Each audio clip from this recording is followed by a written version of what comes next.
Fireworks illuminated the night sky. However, the very next moment, something strange happened.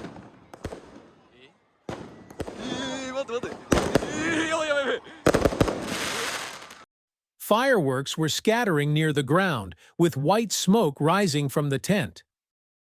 According to police, part of a fireworks display malfunctioned at a festival being held at an elementary school in Kofu, Yamanashi Prefecture on October 11th.